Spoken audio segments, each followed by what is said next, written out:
हमारे राजेश पठानिया जी जो कि डिस्ट्रिक्ट कांग्रेस कमेटी के महासचिव है, संजीव शर्मा जी जो कि बीडीसी हमीरपुर समिति के उपाध्यक्ष हैं, हमारे अंशुल शर्मा जी जो कि सोशल मीडिया के प्रभारी और हमारे डीसीसी के भी सोशल मीडिया के प्रभारी यही हैं, हमारे अश्विनी जी ब्लॉक कांग्रेस के प्रेसिडेंट, हमारे सुनील कौशल जी सोशल मीडिया के अनुसूचित जनजाति के डिस्ट्रिक्ट के प्रभारी हैं, हमारे भारद्वाज जी जो कि वरिष्ठ हमारे कांग्रेस के कार्यकर्ता और ओबीसी के जो है हमारे पदाधिकारी हैं, हमारे गिरधारी लाल वर्मा जी जो कि ग्राम पंचायत लड़ुई के वरिष्ठ नेता हैं, हमारे अंकल श्री फिल्लू राम जी जो कि हमारे समाज सेवी हैं और इस इलाके में जो है दबे कुचलों की आवाज़ हमेशा उठाते रहते हैं। और मैं डॉक्टर पुष्पिंदर वर्मा, तो हम शुरू करते हैं। आज का हमारा मुद्दा बस यही है कि आपने देखा कि हमीरपुर के जो घर कुदाल हैं वो वापस आ गए हैं और उन्होंने हमारे जो हमीरपुर जो वीर भूमि है उसकी जो आन बान शान है, हमारे मुख्यमंत्री हमारे योद्धा ठाकुर सुखविंदर सिंह सुक्खू जी की कुर्सी को जो है उन्होंने हिलाना चाहा और आज ये स्थिति हो गई है, कमोवेश ये स्थिति हो गई है कि आज दो तो अयोग्य घोषित हो गए और एक है उनका स्टेटस ही पता नहीं है कि वो क्या है। और पूरे भारतवर्ष में ये पहली बार हो रहा है कि निर्दलीय लोग जो है वो इस्तीफा दे रहे हैं। आपके जरिए सिर्फ एक ही बात हम रखना चाहते हैं कि ये पूछना चाहते हैं कि इन्होंने क्यों इस्तीफा दिया, निर्दलीय क्यों इस्तीफा दें। कांग्रेस के एसोसिएट थे, वो कह रहे हैं कि हमें राज्यसभा में हमने जी उधर वोट डालना था, डालें। माननीय मुख्यमंत्री जी ने कभी भी ये बात नहीं कही, कभी भी उनका नाम तक नहीं लिया उन्होंने कभी कि भाई इन तीन निर्दलियों ने किसको वोट दिया राज्यसभा के वोट की तो बात ही नहीं है। बात तो बजट वाले दिन की थी, क्योंकि आप कांग्रेस के एसोसिएट मेंबर बने थे तो आपको कांग्रेस के साथ होना चाहिए था। वोट आपने राज्यसभा में किसको दिया? माननीय मुख्यमंत्री जी की आप बयानों को देख लीजिए, मीडिया में चले हुए बयानों को देख लीजिए, उन्होंने स्पष्ट कहा था कि इंडिपेंडेंट तो इंडिपेंडेंट है, उनका हमें कोई दुख नहीं है कि उन्होंने किसको वोट डाला किसको नहीं, उसकी तो बात ही नहीं हो रही। उनको नहीं पसंद था कांग्रेस का एसोसिएट बनना, वो बीजेपी का एसोसिएट बन जाते। पर यहां पे जनता की आंखों में क्यों धूल झोंक रहे हैं, क्यों धूल झोंक रहे हैं? आप मेरे को बताएं कि एक कारण कोई बता दे कि निर्दलीय आदमी क्यों इस्तीफा करेंगे। उनको कांग्रेस पसंद नहीं है, आप बीजेपी का एसोसिएट बन जाइए। जनता पे आप उपचुनाव क्यों थोपना चाहते हैं? और बड़ी ही एक मूर्खतापूर्ण बयान मैंने एक और सुना जी भाई उपचुनाव आप लोकसभा के साथ करा देंगे तो बोला कोई खर्चा नहीं होगा। ये तो हालत है उनकी, है कोई खर्चा नहीं होगा। क्या आपको लगता है कि कोई खर्चा नहीं होगा? खर्चा तो होगा और जनता को उनसे वसूल करना चाहिए, लेकिन जनता को उनसे सवाल पूछना चाहिए। उनसे सवाल पूछना चाहिए कि आपको 5 साल के लिए चुना था, उन्होंने ना बीजेपी को दिया यहां से मैंडेट, ना कांग्रेस को मैंडेट दिया, उन लोगों को दिया, तो ऐसी क्या नौबत आन पड़ी कि आज वो इस्तीफा भी देना चाह रहे हैं, ऊपर से चुनाव फिर लड़ना चाह रहे हैं? क्यों? और ऊपर से आप हमारे मुख्यमंत्री जिन्होंने अपना सर्वस्व न्यौछावर कर दिया, कह रहे हैं कि वो तो हमीरपुर से है नहीं, वो तो शिमला में रहते हैं। तो उनके ज्ञानवर्धन के लिए बात बता दें कि राजधानी हमारी शिमला है और जो नेता लोग हैं वो शिमला को जाना होता ही और शिमला में रहना भी पड़ता है। और अब ये मुख्यमंत्री हैं तो शिमला में रह के ही कार्य जो है वो किया जाएगा।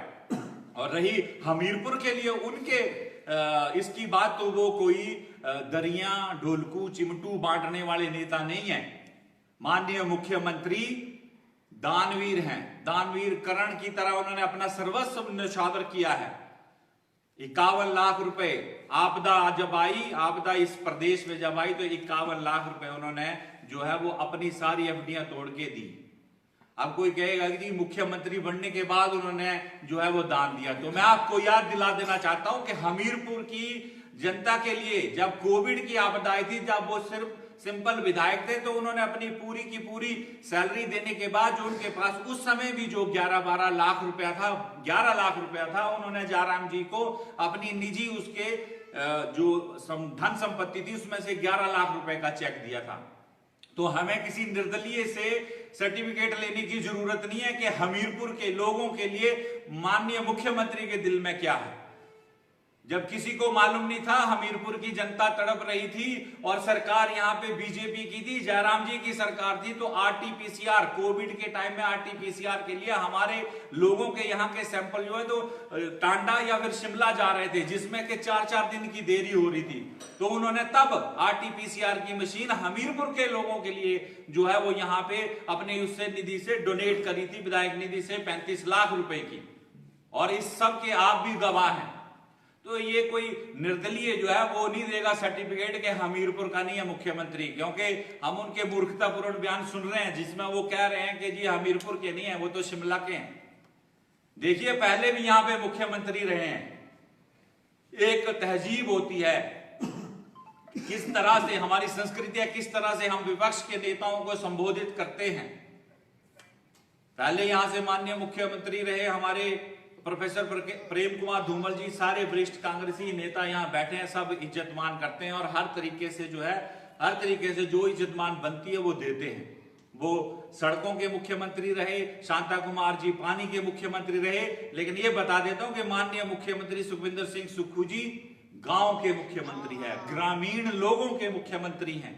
आज उनकी एक एक फैसले को आप उठाइए, वो सारे के सारे फैसले गांव के लोगों के लिए हैं, ग्रामीण के नहीं लिखा है। और कौन सा विकास उनको नहीं दिख रहा और कौन सा टाइम उनको चाहिए, कैसा वाला टाइम चाहिए उनको, कौन सा टाइम चाहिए विकास कार्यों के लिए, क्या टाइम चाहिए आप लिख के दो। विकास कार्य हो रहे हैं और विकास कार्य करोड़ों रुपए के। और दूसरा, एक और बड़ी झूठी बात मैंने वो कहते सुने कि जब से हम लोगों ने क्रॉस वोटिंग करी उसके बाद ही सारे विकास कार्य हुए, उसके पहले तो सारा कुछ ठप पड़ा था। ये जो मैंने आपको शिलान्यास पट्टिका जो मैं याद करवा रहा हूं, ये आपको सबको मालूम है कि कब की लगी है, पिछले साल की लगी हुई है ये। और दूसरा, जब वो आपदा में 4 महीने पहले यहां पे आए थे तो उन्होंने स्पष्ट कहा था कि बस स्टैंड हमारा यहाँ पे जो है वो जबरदस्त बनेगा।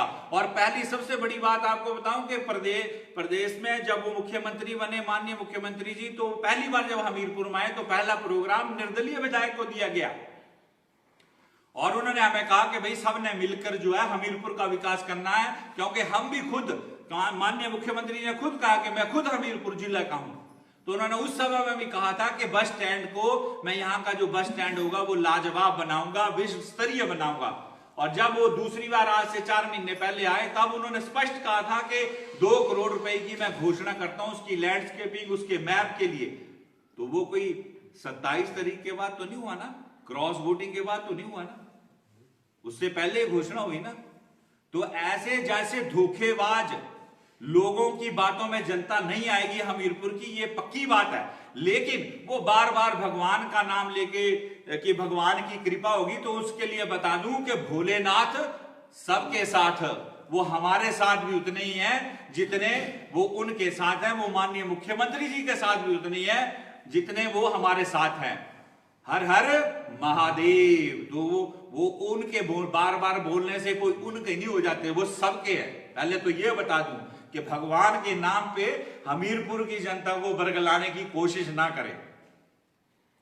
तो ये हमारे मुद्दे हैं। और रही बात उपचुनाव की, तो उपचुनाव भी यहां पे होगा। अगर उन्होंने इस्तीफा दे दिया है, अब वो खुद ही अपने आप को काबिल नहीं समझ रहे इस जनता का प्रतिनिधित्व करने के, तो उपचुनाव भी होगा और जनता उनको बताएगी आटे और तेल का भाव क्या चल रहा है।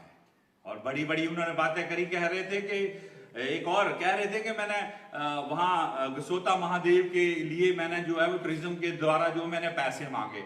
आप लेटर दिखाइए कहां आपने पैसे मांगे, ठीक है ना, बातों में थोड़े ना पैसे मांगे जाते हैं।